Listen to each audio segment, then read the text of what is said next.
নারী নিরাপত্তা প্রশ্নের মুখে আমাদের এই রাজ্যে। এই মুহূর্তে পুরসভা বিধানসভার অন্তর্গত গৌরাঙ্গপুরে এসে উপস্থিত হয়েছেন বিরোধী দলনেতা শুভেন্দু অধিকারী মহাশয়। তিনি এই মুহূর্তে কন্যা সুরক্ষা যাত্রার পথে পা বাড়িয়েছেন। আমি তার সাথে যোগাযোগ করার চেষ্টা করব, আমি কথা বলে নেওয়ার চেষ্টা করব কন্যা সুরক্ষা যাত্রার মহান লক্ষ্য কি এবং 26-এ সরকার গঠনের কোন বার্তা দিতে চাইছেন বিরোধী দলনেতা শুভেন্দু অধিকারী মহাশয়। কি বার্তা দিতে চাইছেন? কন্যা সুরক্ষা যাত্রা থেকে কি বার্তা দিতে চাইছেন? বার্তা দিতে চাইছি, সময়ের ডাক মমতা যাক। মমতা ব্যানার্জি না সরলে কোনো নারী, মহিলা, বোন, দিদি, কন্যা কেউ সুরক্ষিত নয়।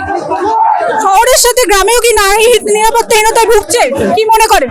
আপনি নিজেই একজন নারী বোন, আপনি নিজেই বুঝতে পারছেন কি চলছে পশ্চিমবাংলায়।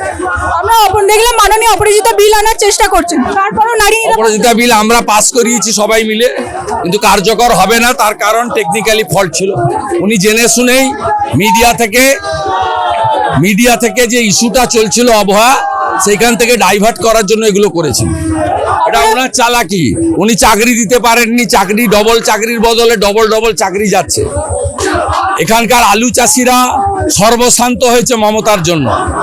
আজকে এগুলো থেকে চোখ ঘোরানোর জন্য রোহিঙ্গা আর বাংলাদেশি মুসলমানদের বাঁচাতে মমতা বন্দ্যোপাধ্যায় বাঙালি নাটক করছেন। আমরা দেখলাম নদিয়া থেকে 7 অনুপ্রবেশকারীকে ধরা হলো, কি বলবেন? গোটা পশ্চিমবঙ্গ ছেয়ে গেছে। এর জন্য দায়ী মমতা ব্যানার্জি। 540 কিলোমিটার সীমান্তে বিএসএফ কে বেড়া দেওয়ার জায়গা দেয়। শহর হোক কিংবা গ্রাম, বেহাল অবস্থা রাজ্যের। এই মুহূর্তে খানাকুল পুরসভা বিধানসভার ভান্ডারে এসে উপস্থিত হয়েছে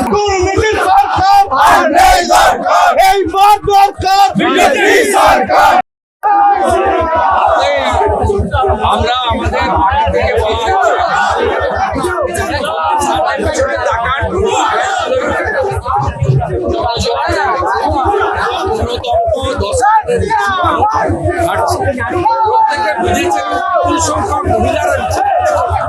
আপনি দেখবেন আমরা